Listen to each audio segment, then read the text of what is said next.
नमस्ते भारत लगातार जारी है और इस वक्त बड़ी खबर आपको बता दें सीधे गुवाहाटी से। असम के मुख्यमंत्री हेमंत बिस्वा शर्मा इस वक्त रेडिसन ब्लू होटल से बाहर निकले हैं। जो जानकारी मिल रही है, मुलाकात की है उन्होंने तमाम विधायकों से जो एकनाथ शिंदे के साथ वहां पर पहुंचे हैं। और जब विधायक होटल पहुंचे उसके पहले से ही जो जानकारी मिली कि खुद मुख्यमंत्री वहां पर मौजूद थे, उनके साथ पीयूष हजारिका वहां पर मौजूद थे। और अब मुलाकात करके असम के मुख्यमंत्री हेमंत बिस्वा शर्मा वहां से बाहर निकले हैं। ये बड़ी जानकारी हम आपको दे रहे हैं। शिवसेना के तमाम बागी विधायकों से उन्होंने मुलाकात की है। मनोज्ञा हमारे साथ जुड़ गई हैं। मनोज्ञा, बीजेपी नेताओं से जब बात कर रहे हैं वो तो इस पूरे मामले में अपना हस्तक्षेप नहीं बता रहे, लेकिन फिर मुख्यमंत्री वहां क्या कर रहे थे और अब जानकारी मिल रही मुलाकात करके निकल गए। देखिए, मुलाकात हुई, कुछ तो बात हुई है, लेकिन क्या बात हुई है ये राजनीतिक ज्यादा है ना कि प्रशासनिक कम। क्योंकि ये सब जानते हैं कि जो बड़े बड़े नेताओं को लगाया गया है हर काम के लिए, और इस समय आपको मैं दिखाऊं कि किस तरह से किले में तब्दील कर दिया गया है इस पूरे होटल को, तो वहीं ये भी ध्यान में रखा जा रहा है कि जो बातचीत हो रही है वो बाहर ना आए। कभी फ़ोन अलग रख दिए जा रहे हैं, तो साथ साथ नेताओं से मुलाकात करने के लिए भी किसी को अनुमति नहीं है।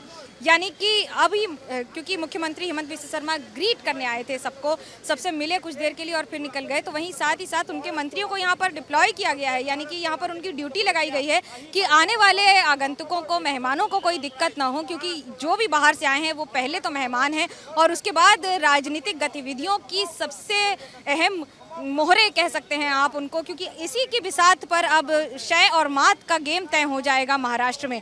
लेकिन आज असम में जिस तरह से शतरंज की बिसात को बिठाया जा रहा है, सजाया जा रहा है, शिंदे खुद अभी मीटिंग करेंगे थोड़ी देर में 9:30 पर, जैसा कि मुंबई ब्यूरो बता रहा था। बट लेकिन उसके दो चीज़ें ध्यान में रखी जा रही हैं कि जहाँ पर ये सारे विरोध प्रदर्शन एक और शांतिपूर्वक, इसलिए क्योंकि जहाँ बागी है और बगावत है वहाँ पर विरोध भी है, और ये विरोधाभास अब मुंबई से लेकर सीधा हिमालय की गोद में आकर और ज़्यादा गुंजायमान हो रहा है। अगर मैं थोड़ा सा इसको पॉलिटिकली रखूँ तो हर एक साम दाम दंड भेद का इस्तेमाल करके इस राजनीतिक फैसले को सफलता की ओर ले जाने में बीजेपी फिलहाल कोई कसर नहीं छोड़ रही है। इसलिए मैं एक और जहां होटल को तब्दील कर दिया गया है किले में, तो वहीं दूसरी ओर मिलने मिलाने के लिए भी पाबंदियां, यानी कि मिलने ही नहीं देना है, तो बात आगे बढ़ेगी कैसे? तो क्या पीछे सारे रास्ते बंद करके आई है ये पूरी 40 विधायकों की टीम, जिसमें 33 शिवसेना और 7 हैं निर्दलीय, या फिर बाकी सारी बातें अब आगे वाले दिनों की कवायद के हिसाब से?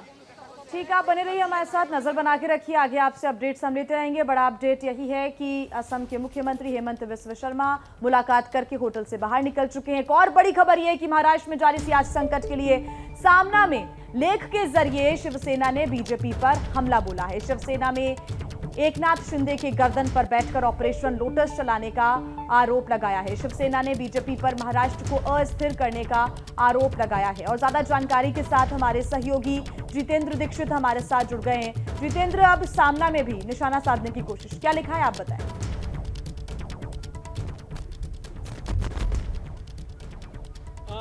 सीधे सामना आरोप लगाया गया है कि एकनाथ शिंदे के जरिए सरकार की कोशिश कर रही है बीजेपी, और तमाम तरह के हथकंडे हैं।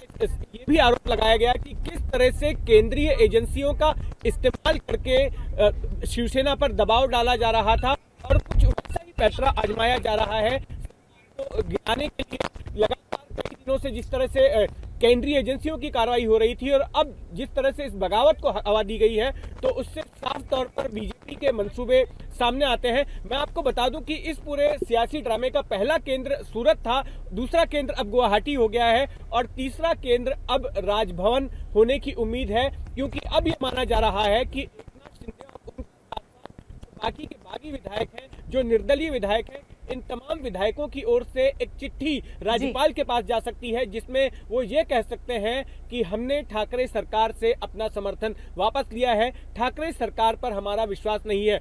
तो ऐसे में संवैधानिक जानकारों के मुताबिक राज्यपाल जो है उद्धव ठाकरे को कह सकते हैं कि आप विधानसभा का स्पेशल सत्र बुलाकर उसमें आप जो है विश्वास मत हासिल कीजिए। अब ऐसे में ये देखना होगा कि उद्धव ठाकरे इसको किस तरह से लेते हैं। उद्धव ठाकरे अगर सारी चीजों को समझकर अगर उन्हें लगता है कि ये जो विधायक अब चले गए हैं ये वापस आने वाले नहीं है पार्टी फोल्ड में, तो ऐसी स्थिति में उनके सामने विकल्प होगा इस्तीफा देने का, या फिर वे विश्वास प्रस्ताव के लिए जा भी सकते हैं विधानसभा में, अगर उनको लगता है कि ये तमाम लोग इनको मना लिया जाएगा और ये लोग वापस से शिवसेना में आ जाएंगे, तो ऐसी स्थिति में वो विश्वास मत के लिए भी जा सकते हैं। तो अब ये देखना होगा कि कब गुवाहाटी से चिट्ठी निकलती है राजभवन के लिए, क्योंकि उसके बाद राजनीति का केंद्र जो है वो राजभवन हो जाएगा।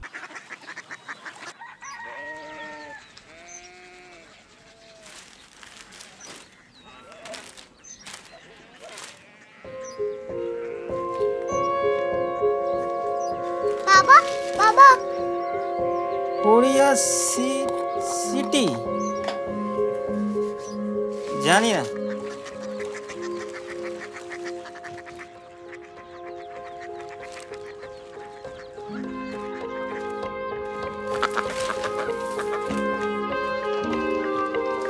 Korea city.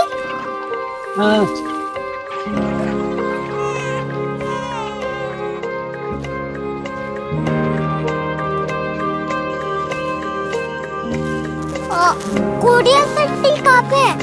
शहर अंग्रेजी लगे हैं।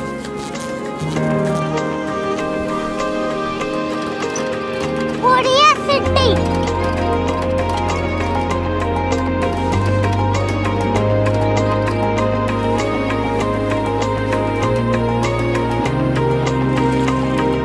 वो बहुत दूर है।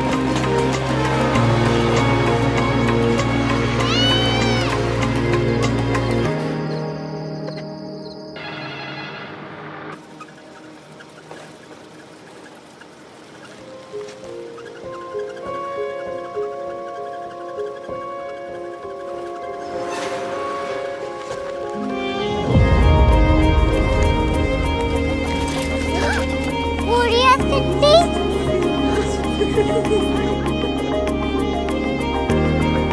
दुनिया को कुछ लोग बड़े होते हैं। कोरिया सिटी कहाँ है? प्रोफेसर साहब को पता होगा। हो, ये छोटा वाला ग्लोब लगता है और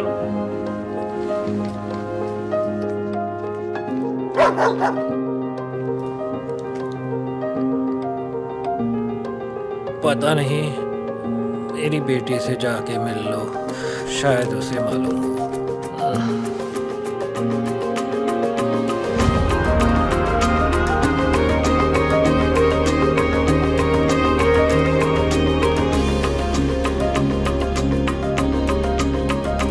हाय,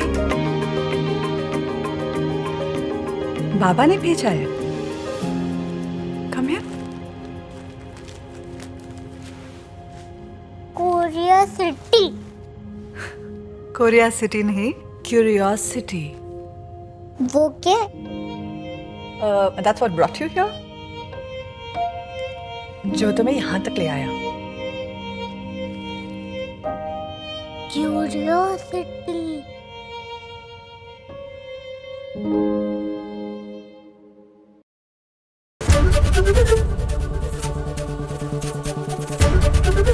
एबीपी न्यूज आपको रखे आगे।